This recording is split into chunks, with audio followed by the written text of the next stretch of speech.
नमस्कार दोस्तों, स्वागत है आपके अपने चैनल द हॉन्टेड रेडियो में। तो चलिए बढ़ते हैं कहानियों की ओर। हाय, मेरा नाम उमेश है।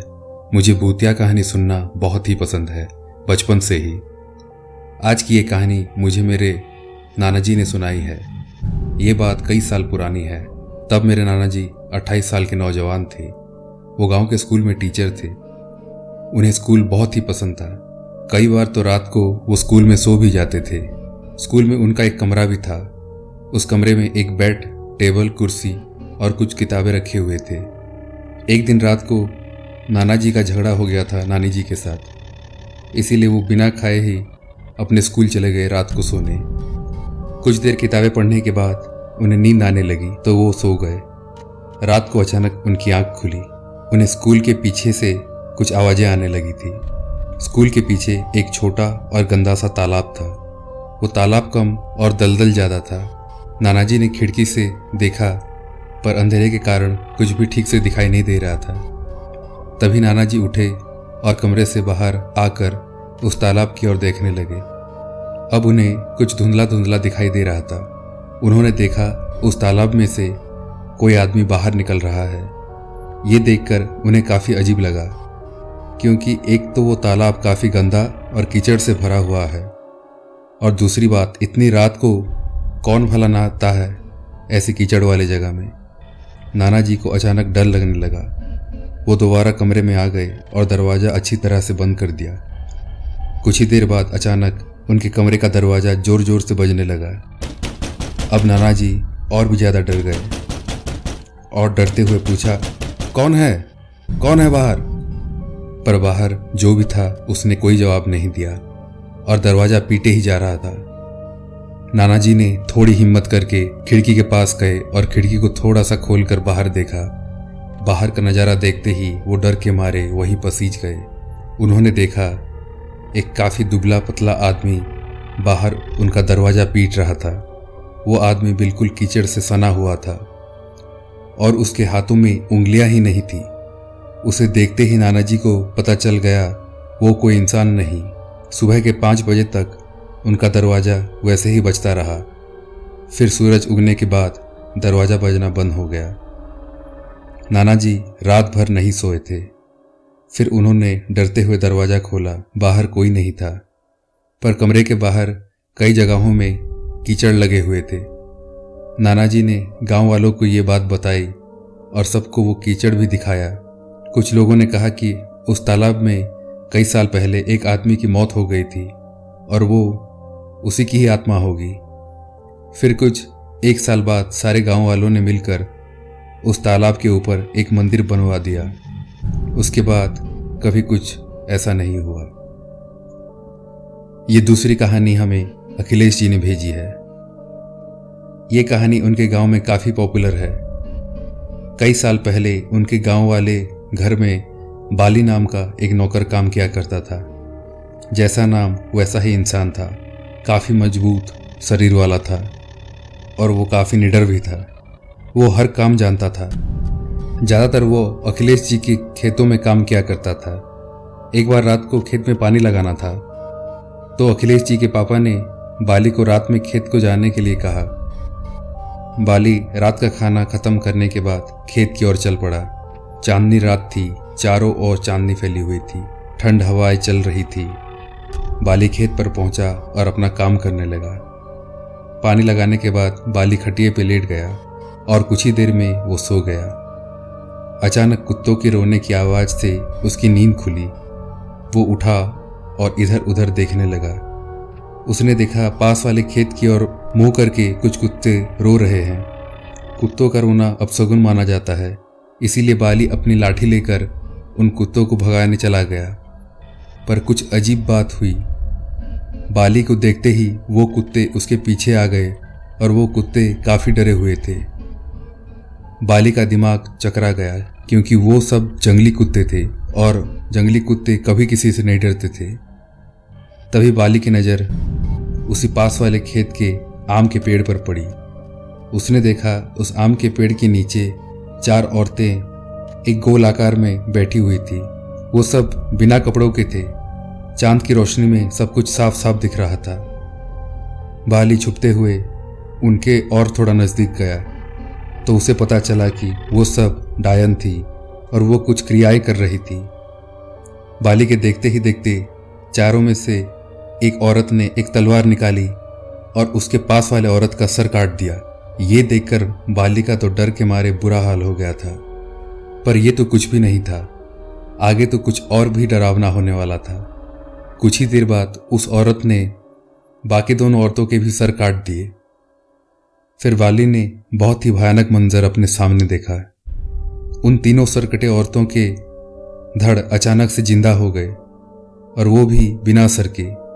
वो तीनों सरकटी औरतों ने अपने अपने सर अपने हाथ में लिया और वहां से चलते हुए अचानक गायब हो गई। फिर वो तलवार वाली औरत भी अचानक से गायब हो गई। ये सब देखने के बाद बाली वहां से सीधा घर की ओर भागने लगा।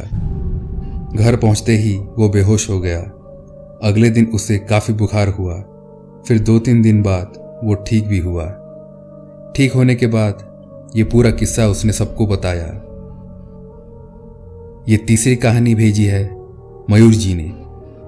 आगे की कहानी मैं उन्हीं के ही जुबानी सुनाऊंगा। हेलो दोस्तों, मेरा नाम मयूर है और मैं गुजरात का रहने वाला हूँ। ये घटना मेरे साथ ही घटित हुई थी 2015 में। मैं उस शहर का नाम तो नहीं लूँगा क्योंकि मुझे प्रॉब्लम हो सकती है। मैं एक टेलीकॉम कंपनी में फील्ड वर्कर की हैसियत से काम करता हूँ। आए दिन मैं घर से बाहर ही रहता हूँ।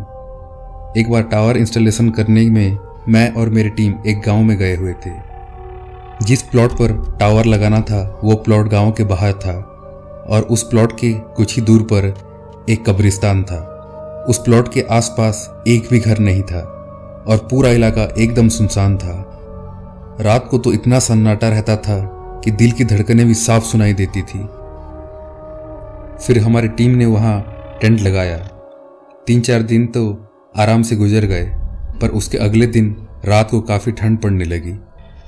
फिर मैंने और 2 लोग ने आग जलाने का सोचा, पर वहाँ आसपास एक भी सूखी लकड़ी हमें नहीं मिली। फिर हम तीनों इकट्ठे उस कब्रिस्तान के पास लकड़ी ढूंढने चले गए। कब्रिस्तान काफ़ी पुराना था। उसका गेट भी एकदम से टूट चुका था। हम तीनों अंदर गए, तभी मेरी नज़र एक कोने में गई। वहाँ हमने देखा कई सारी सूखी लकड़ियों के बंडल पड़े हुए थे। हम तुरंत उस ओर गए और लकड़ियों के बंडल को उठाने लगे। अब तक तो सब ठीक ठाक ही था, पर आगे कुछ बहुत ही भयानक होने वाला था हम सबके साथ। हम तीनों ने एक एक बंडल उठाया और कब्रिस्तान के बाहर आने ही वाले थे कि अचानक कब्रिस्तान का गेट अपने आप ही बंद हो गया। ये देखकर हम तीनों के पैरों के तले जमीन खिसक गई। डर के मारे हम तीनों वहीं खड़े रह गए। तभी हमने पीछे से किसी के पैरों की आवाज़ सुनी।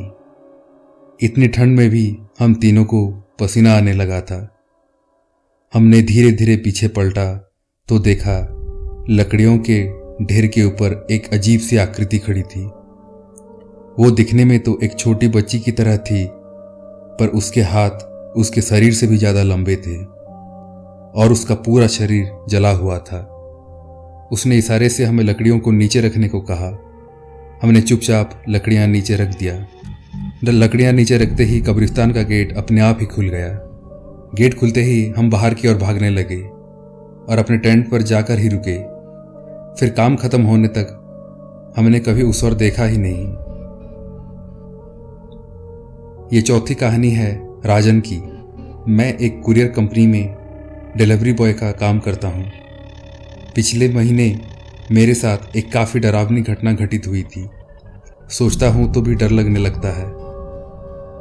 पिछले महीने 2nd वीक को मैं नॉर्मली अपना काम ही कर रहा था, मतलब पार्सल डिलीवर कर रहा था। सारे पार्सल डिलीवर करते हुए शाम के 7 बज गए। एक लास्ट पार्सल बस बच गया था।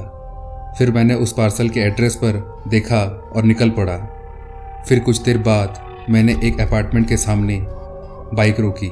लिफ्ट में मैंने 7th फ्लोर का बटन दबा दिया। फिर मैं 7th फ्लोर में पहुंच गया।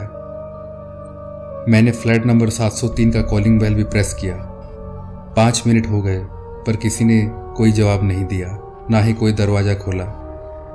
फिर मैंने दरवाज़ा हाथ से खटखटाने लगा तो मैंने पाया दरवाज़ा पहले से ही खुला हुआ था। फिर मैं अंदर गया। मैंने आवाज़ लगाया, मैम मैम, आपका पार्सल आया है। पर किसी ने कोई जवाब नहीं दिया। फिर मैं धीरे धीरे अंदर गया। बेडरूम में जाते ही डर के मारे तो मेरी चीख निकल गई। मैंने देखा एक औरत की लाश पंखे पर झूल रही थी। मैं वहां से बाहर भागते हुए आया, पर बाहर का दरवाज़ा लॉक हो गया था। डर के मारे मेरा दिमाग भी काम नहीं कर रहा था। मैं अंदर से चिल्लाई जा रहा था, हेल्प हेल्प, मुझे बाहर निकालो, पर वहां कोई नहीं था। तभी अचानक लाइट चली गई। अब मैं इतना डर गया था कि कोई अगर मुझे छू भी लेता तो मैं वहीं मर जाता। फिर मेरे कानों में किसी के रोने की आवाज़ें आई। मैं चुपचाप वहीं बैठ गया। अंधेरे में मैंने किसी को अंदर से बाहर की ओर आते देखा। इतना देखते ही मैं अचानक बेहोश हो गया। कुछ देर बाद मैं अचानक उठा तो देखा बिल्डिंग का वॉचमैन मेरे सामने खड़ा था। फिर उसने मुझे पानी पिलाया और पूछा, भाई तुम अंदर कैसे आए? मैंने कहा, दरवाज़ा खुला था तो मैं पार्सल देने अंदर आ गया। ये सुनते ही वॉचमैन ने कहा, किसने पार्सल मंगवाया था? यहाँ तो कोई नहीं रहता। फिर मैंने वो पार्सल उस वॉचमैन को दिया तो उसने कहा, अरे ये तो बाजू वाले सोसाइटी का है। मैंने भी पार्सल देखा तो मैं भी चौंक गया। वो पार्सल दूसरे सोसाइटी का था। फिर वॉचमैन के साथ नीचे आया। वॉचमैन ने कहा, ये फ्लैट 5 साल से बंद पड़ा है। पर सोचने वाली बात तो ये है कि दरवाज़ा खुला कैसे और तुम अंदर गए कैसे? मैंने पूरी बात उस वॉचमैन को बताया। सारी बात सुनने के बाद वॉचमैन ने कहा, 5 साल पहले इसी फ्लैट में एक औरत रहती थी। वो थोड़ी अजीब तरह की थी। एक दिन अचानक उसने पंखे में फांसी लगाकर सुसाइड कर लिया था। उसी दिन से ये फ्लैट बंद पड़ा है। मैंने भी कई बार रात को अजीब अजीब से आवाज़ें सुनी है। शायद उसकी आत्मा यहीं रह गई है और इसीलिए शायद इस फ्लोर में कोई नहीं रहता। अच्छा है मैंने तुम्हारी चीख सुन ली और तुम्हें बाहर निकाल दिया। ये सब सुनने के बाद तो मेरे तो जैसे रोंगटे ही खड़े हो गए। तो ये थी दोस्तों आज की कहानी पसंद आए तो प्लीज़ लाइक, कमेंट और सब्सक्राइब करें। धन्यवाद।